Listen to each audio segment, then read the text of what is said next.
Good morning.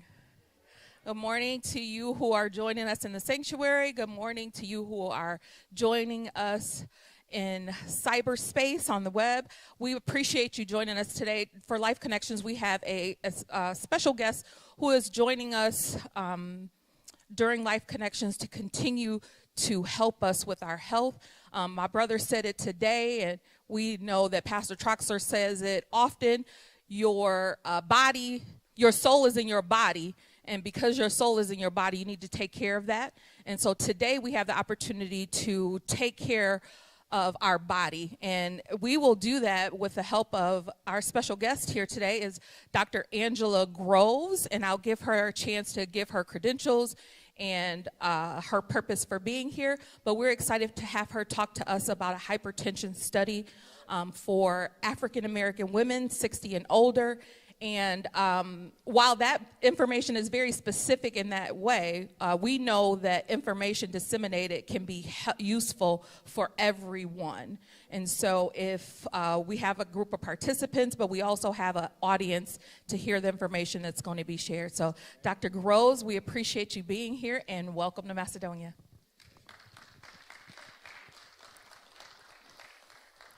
Thank you. It's an honor, a pleasure, and a blessing to be here this morning. Let me give you a little bit about my background. I am originally from Cleveland, Ohio. I am a registered nurse, and I received my PhD from Hampton University in Hampton, Virginia. I've been studying hypertension for many years. I have a lot of family members that have high blood pressure, and so that was my interest in this health condition, and this was also part of my dissertation. Looking at so let me just give you a little bit of background on my dissertation. We hear a lot about, our rates are high, our prevalence. We have the highest rates compared to the whites, the Hispanics, the Asians, our male and our female sisters and brothers. And looking in the literature, I saw a lot of studies that were done that, said, well, this, they tried this, it sort of worked, some worked, some didn't work, but still the prevalence was still high. So some of those interventions apparently was not effective as they could be, because our rates continue to stay high for high blood pressure. So what I wanted to do is, instead of developing an intervention that may or may not work, I wanted to know from us. I wanted to have a conversation with our people to find out what's going on. And so that was my dissertation, trying to find out what are perceptions of this diet. Like, what do we need to know? What are we not doing? What can we do better? And a lot of it was just life getting in the way. Stress, financial hardship, speaking of, God rest her soul, my mother passed in February of this year, but she, focused more on taking care of us than herself, and a lot of things fell by the wayside. And so I heard that too. And so fast forward, I was selected to participate in a training program for the National Institute of Health, looking at health disparities and social determinants of health. And so during this time, it was COVID. And so I'm looking at now how COVID is impacting our health, our management of our high blood pressure. A lot of it had to do with, at that time, social isolation, which led to depression.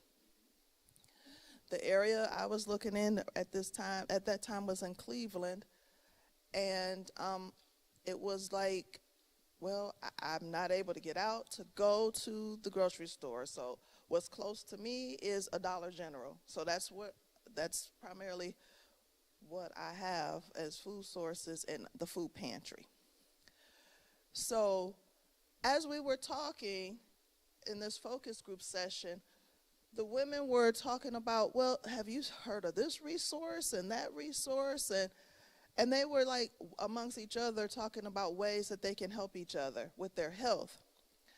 So the last question that I asked them is what can we do to help each other? And that's when they said accountability partner will help.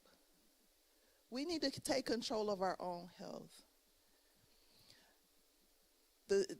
And I'm not putting down any health profession, but I know from my own experience being a registered nurse, when after I had my daughter and I developed high blood pressure, they just prescribed me medication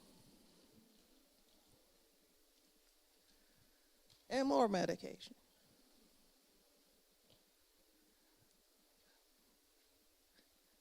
I mean, how many of us actually got, to see a dietitian to talk about our diet and what we should eat and how can we, eat some of the same meals but less sodium. So that led to this project that I'm working on, this study, looking at partners. So taking two individuals with the same health condition and having them partner up to see if that partnership will help them help each other to manage their high blood pressure. So far, I have had 26 women participate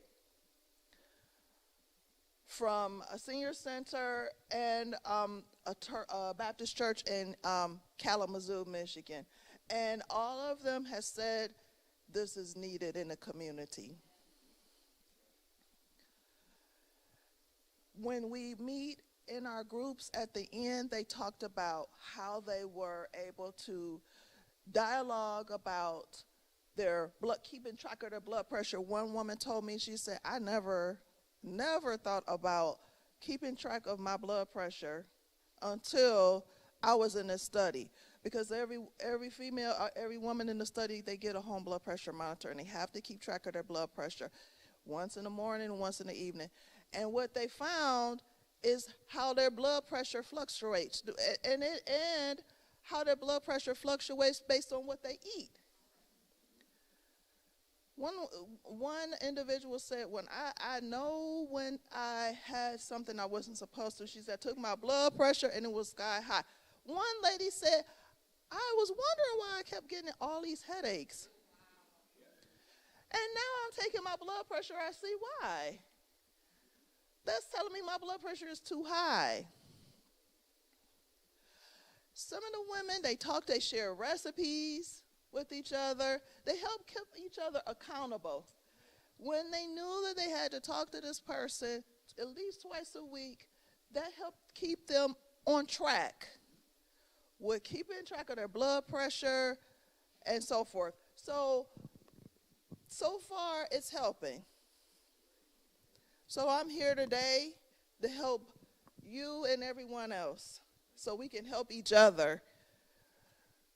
We can manage this with diet and exercise, right? Smoking, try the smoking, watching, the alcohol intake, right? Those are some of the important. And your stress. They talked about stress management. Because, it's always going to be something in life. Life, like I said, I had an illness. I had death in my family. They talked about things like that. And that, too, helped. They said the support of one another made a big difference. And so my study is looking at African American women 60 years and older who have high blood pressure. And so it's an 8-week study looking at peer support. So we partner you with another individual in the study, and you'll receive training on diet. So you're going to get training on the use of the DASH diet. We give you training on how to use the blood pressure monitor and the logs, so you know how to keep track of your blood pressure twice a day. And we talk about how to communicate. I know it's like I know how to communicate, but how to provide supportive communication to one another. And it's just taking your blood pressure, following the guidelines we give you every week about your diet, exercise, and making sure that you monitor your blood pressure and communicating with your partner at least twice a week, whether that is in person or over the phone or on Zoom. And then at the end of the 8 weeks, we come together and we talk about our experiences. What you thought was helpful and what you think could need some more work, improvement on. Some people said, well, at first it was a little, because they wasn't used to taking their blood pressure twice a day or any day. It was taking some adjustment to remember when I get up, take my blood pressure, and then in the evening take it again. So that took some adjustment. Some people said, they cut out one thing or two things, so it's a work in progress. Baby steps. And so everyone gets a blood pressure monitor, and you'll get all the information that you need for the 8 weeks to communicate with your partner. We give gift cards for the training, for the intervention, so the 8 weeks, and then you'll get another gift card when you attend the focus group at the end to share your experience. Okay. Does anybody have any questions? Because that's it. I mean, I'm hoping you all participate if you're interested. Yes. Hello. I'm not 60, right here. I'm not 60, but I have to take my blood pressure every day. My doctor is doing some things. Okay, so if I'm taking it in the afternoon, do I take it? Okay, I take it in the morning, but do I take it again, like before bed or? Yes, that's what the American Heart Association recommends. You take it when you first wake up, and then you take it again before you go to bed. Okay. Yes.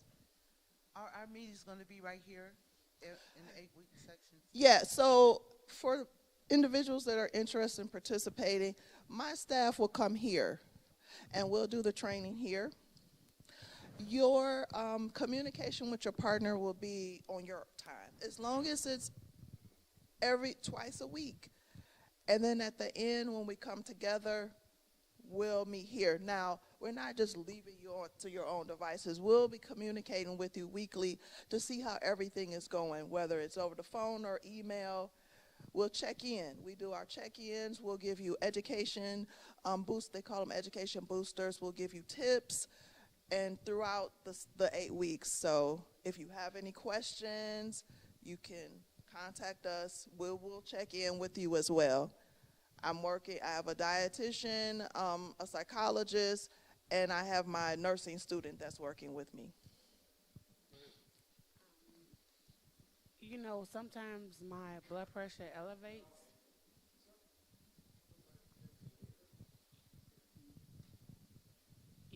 Sometimes my blood pressure elevates. Sometimes my blood pressure elevates. Now, on your left side is your heart. So it's like it be higher on this side than it do on the right. You know what I mean? Right. So I had complications with bottom number being higher than the top. Mhm.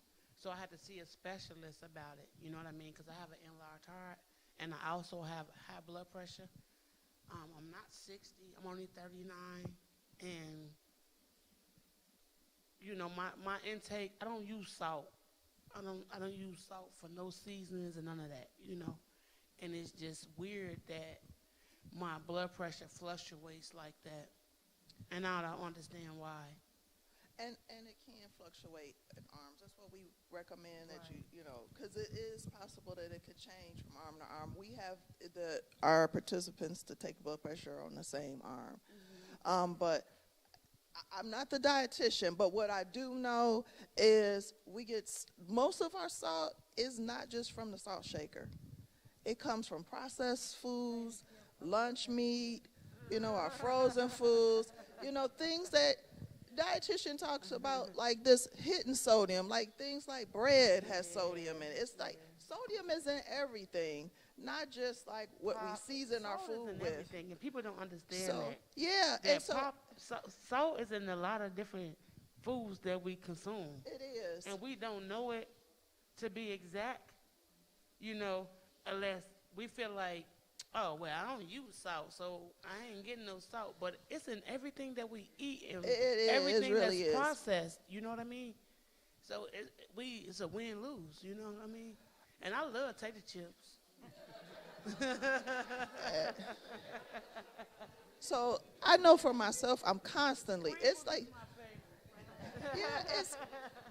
I'm constantly looking at, and a dietitian will talk to you about reading food labels. That's something I am very conscious about, you know, looking at those labels and like, okay, even when I get home, okay, a slice of bread has this much so if I have two, like it's just something that I have trained myself to make sure that I'm looking at labels, that I'm being aware of what I'm putting in my body.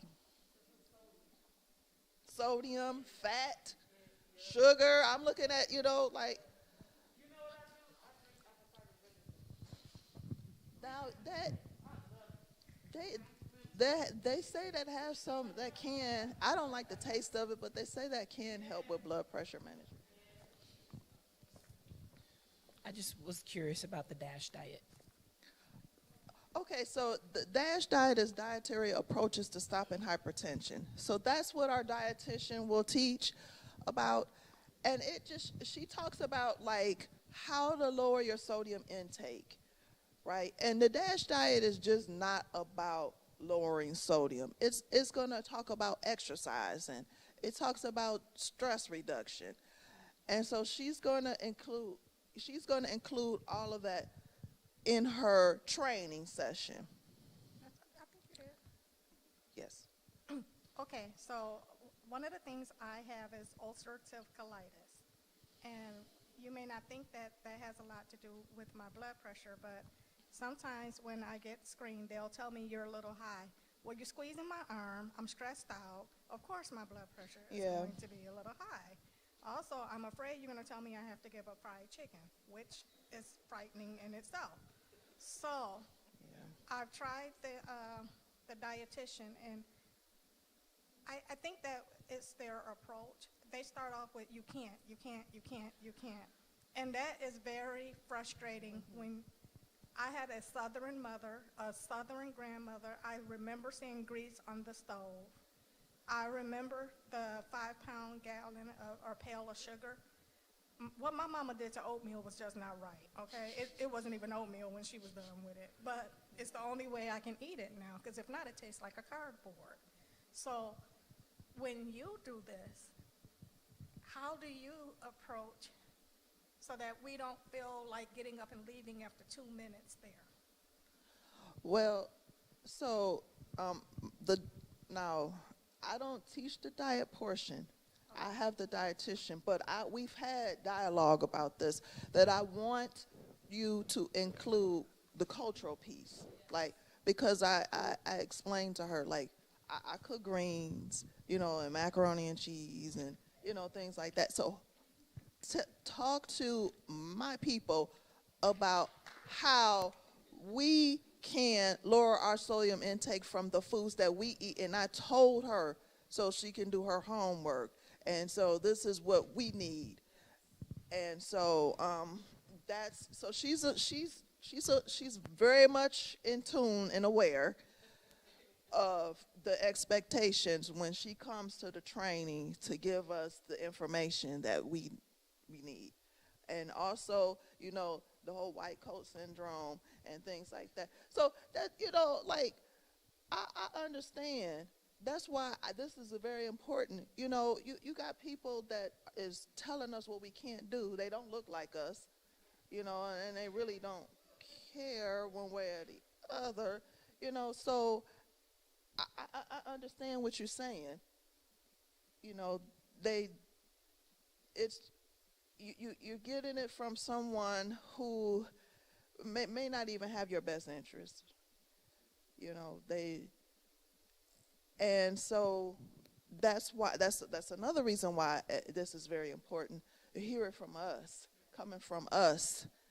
Like, I am a nurse, but I also have high blood pressure, and everybody in my family does. So this is personal as well as professional. Now, one thing, Dr. Groves, and I can say as obviously the shepherd of the people, there's some things, it don't matter what color you are. If you tell me what's right, culture has to go out the window at some point if I know it's killing me. I can't say that's the way Mama did it. Well, Mama did. So we have to, it's good to have that face in that thing, but we can't, I mean, if a white person or Asian person tell me I shouldn't smoke, I can't say, well, you Asian. It's the truth. So some things we just got to say, okay, I got to stomach this, because remember, it's my health. So I can be right and dead. You follow what I'm saying? So we have to, all of our mothers, all of us saw grease on the tape. All of us saw this stuff. But at some point, we got to say, okay, I got to stop. I mean, I got to do something different if I want to continue. So information and all that stuff is good, but if we don't apply it, we can't reach back and say this is the way I grew up, because that's why we keep dying. Now, you can do some turning and do some things, and especially for us that's in the body of Christ, I can't say what I can't do. If I can do all things through him, I can give up this. If it's need to be. I'm not saying I'm not saying stop eating meat. I'm not saying that. But at some point, I can't go on culture. I got to go. I got kids. I want to see my grandkids. I don't even have, you know what I mean? So we have to say, okay, well, shucks, if I want to live, it may be some things that I just literally got to give up. I don't care how much culture it is. Culture would do me no good when they read on the tombstone, he had culture and he's dead. You follow me? So I'm not saying give up your culture. I'm not saying that at all. I'm just saying there's some things we may grew up with that may not be the best thing for us. That's all I'm saying. And they don't understand that. You know what I mean? And we all live a life of our own. So it shouldn't be a cultural thing. It should be a life thing, like a life learning lesson. You know, we all have to experience this, whether you're white, black, Caucasian, Hispanic, eat Chinese food all the time. It doesn't matter. We are still human at the end of the day. So it shouldn't be a racial factor in this thing called life. Just simple as that. It's life. It shouldn't be, but it is. And it's sad. You know what I mean? It's so sad. You know what? I'm gonna speak on something. I'm gonna touch bases on something, and I'm not being racial or none of that. But at the end of the day,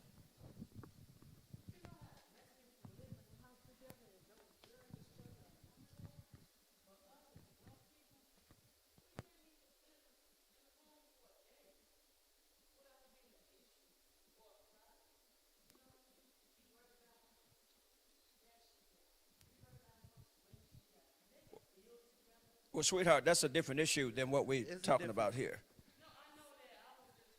Right, I got you. But we want to take advantage of the subject. Okay, mine is about food. A lot of time it's the way we cook our food. As a black person, and on disability, I am budgeted. So it's certain things that I have to buy, but it's the way you cook. Instead of fry, you can bake. Instead of, throw a vegetable in with all that, and it kind of balances out. Yeah, some things you have to give up, that sugar. I love that sugar, but yeah. Well, that's what we talk about. Like in the peer support, the groups, that's what they talk about, how they can make some of the cultural foods that we eat, but taking out a lot of that salt. So they work together with that. And I work with, my aunt has high blood pressure. I work with her, and we, she give me recipes. She telling me how to cut down on the salt of the same food items that my grandmother, her mother made. So, and it still tastes good. I just wanted to know, are people that are not part of the program itself, are we allowed to come and just be educated when she comes, or is that a no?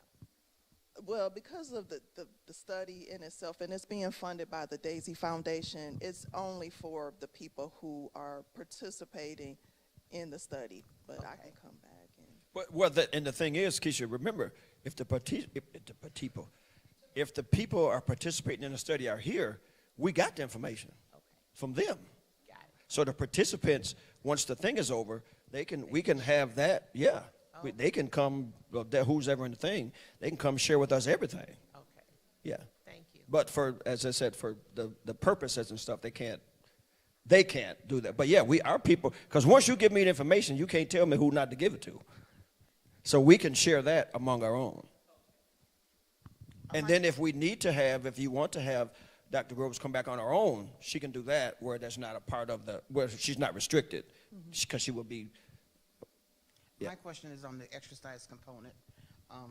Is exercises going to be here in the building, or is that something that we do on our own, or being accountable for like walking, taking steps, or how does that look? What does that component look like?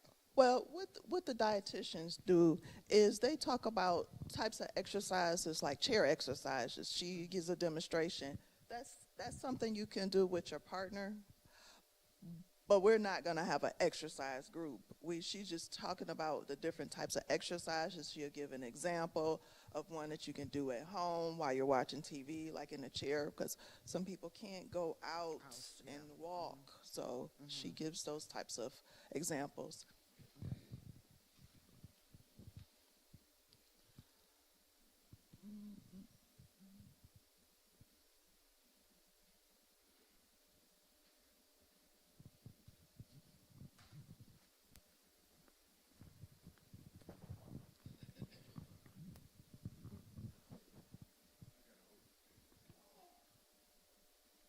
Yeah, for me, you were saying about taking your medicine twice. Now, I'm only prescribed to take mine once a day.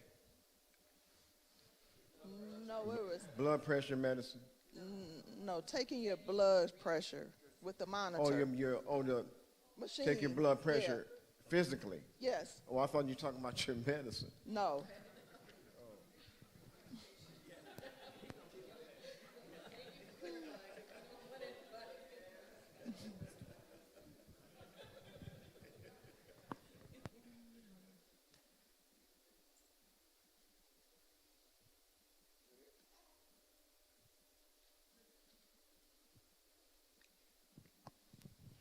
Thank you again, Dr. Groves, for the information. Information is power.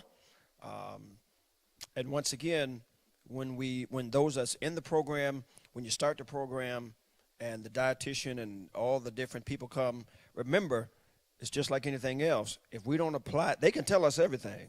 They can give us the right plan, the right procedure, the right everything. But Maxine, if we don't do it, that's where the thing comes in, the application piece. I thank God for that, again, that accountability partner. You've got someone there. And Sister Viola, it's getting warm now. And remember, I think before the pandemic, the women, they did something every 2, but they came here and did stuff, and they met at different places and walked and done stuff. So we can obviously get that started back up. You back up as well. Okay? So again, thank you all. And thank Dr. Groves again for taking up her time to come to share with us. And we look forward to this being fruitful and changes. It's about changes. About changes. Lifestyle, diet, all those different things. So thank you. I'm sorry? Oh, Ralph, okay. Go ahead. You want to. So I have the participant list, but I don't have it here. We do have 13, but we have a spot for one more. Okay. So it sounds like, do you want to add her name? Okay. Who? Okay. So I'm doing a raffling off a couple of gift items for the ladies. Some good stuff.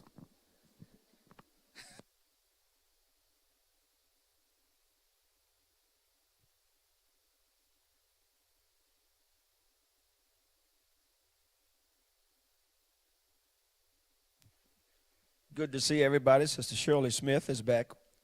God bless her. God has brought her back from some surgeries. Amen. Thank you. And thank you, Sister Robin Patterson. So I believe now we got the 14. Thank you, Sister Robin. Now we don't. This raffle is just for the lady, right? Oh, for your wife. Yeah, Sheila. Yeah, Dr. Yes. Mike wanted us to know very fast. Yeah, that's for Dr. Sheila. We need did all the ladies? Did you, Marlon? You got okay? It's coming.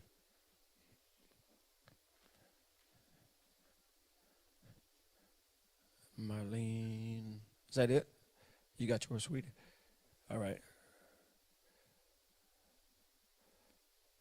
So I believe you need one, Henry, back there? For Sister Rhonda? No, Henry had his hand up. Did he? Oh, you got yours. Okay. You may, sweetie. Is there a mic back there? You can ask Dr. Groves.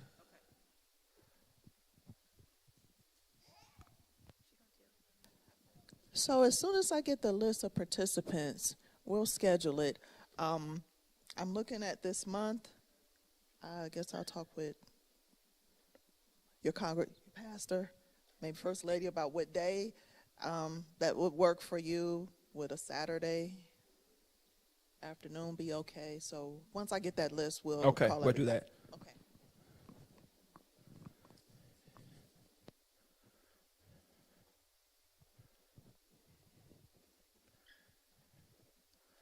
Look at your tickets.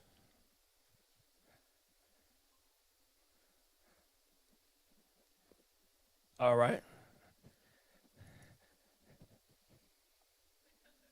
Uh-oh. 5359098. I'll read that again. 5359098. Renee, you got it? Or Shirley? Yeah, bring it on up to.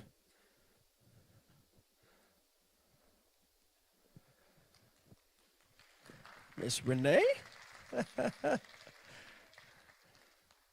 Nicole? She's going to pull her own number. Y'all going to think it's rigged?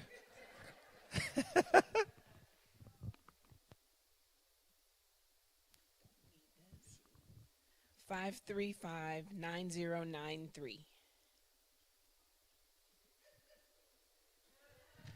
Is that you, Deborah?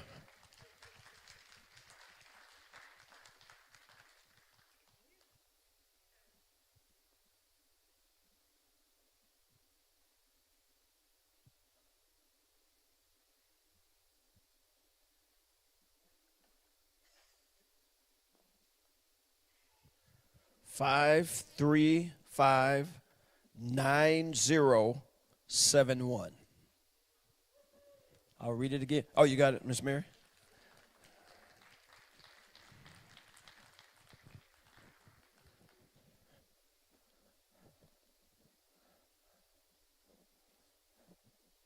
That's it. Thank you. God bless you all. Thank you for coming. Thank you again Dr. Groves, and see, you get blessed when you come to Life Connections. Amen. We're connecting life. Thank you. And once she gets that list again, because we, obviously, any day that they want to do, any day other than, obviously, the Wednesday Bible studies, we're okay. So, but we'll let you, she won't know until she gets the list, and then we'll let you know. All right? Thank you.